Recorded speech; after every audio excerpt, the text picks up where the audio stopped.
Salut à tous, c'est Damien. Aujourd'hui, je vais vous présenter Dragon Ball Z Budokai Tenkaichi 3. Donc quand même légèrement en exclusivité vidéo. Là, je vais prendre de nouveaux persos, King Vegeta et Spopovich ou Sporovich pour ceux qui connaissent l'animé. Bon, on va prendre en couleur normale. Donc on est évidemment à la Japan Expo, dans le stand d'Atari. Là, on se tape des nouveaux temps de chargement avec Goku qui mange et des assiettes qui s'empilent, vu qu'il a un gros estomac, on va dire, en tout cas un gros appétit, parce que ça se voit pas, il n'est pas si large que ça. C'est bon, ça a l'air un petit peu plus long quand même que d'habitude, mais bon, c'est encore une version de démo. Voilà, présentation d'un univers, donc encore une fois, des univers destructibles, des arènes destructibles, pardon. Voilà, moi je suis le roi Vegeta, je vais me faire étaler vu que je parle en même temps, c'est pas grave. Le méchant Sporovich pas beau. Et c'est parti.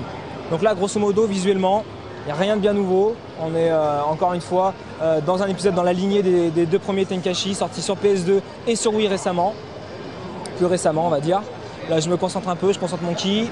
Hop, petite attaque classique. Bon, grosso modo, on peut pas dire que King Vegeta ce soit un perso vraiment à part. C'est le père de Vegeta, pour ceux qui ne le sauraient pas. Donc aléatoirement, le roi de la planète Vegeta. Et ses coups a l'air, et son physique, ça a l'air assez ressemblant de notre ami Vegeta. On va faire une autre petite technique. Donc c'est toujours assez dynamique. Je vais vous montrer après rapidement, si vous voulez, les différentes techniques accessibles donc dans le menu, voilà, qui sont maintenant rangées par onglet, c'est pas mal. Donc encore pas mal de choses à faire. Encore une fois, c'est encore assez proche du premier. Il y a quand même tout ce qui est dash qui est revenu, et ça c'est bien sympathique pour ceux qui connaissent un peu la série, et notamment les autres Budokai. Les éléments sont toujours destructibles.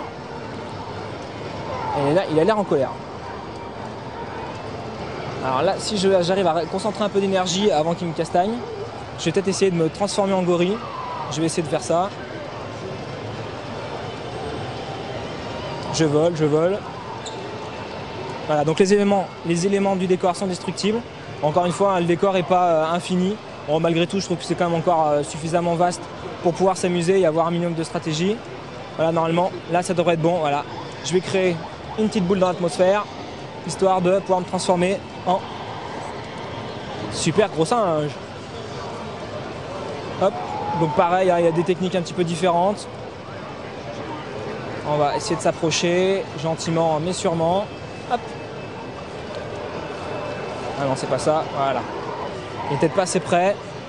Donc encore une fois, ça risque d'être encore aussi explosif, aussi complet que ce qu'on avait dans la série des Tenkaichi, donc notamment le 2, avec encore plus de persos.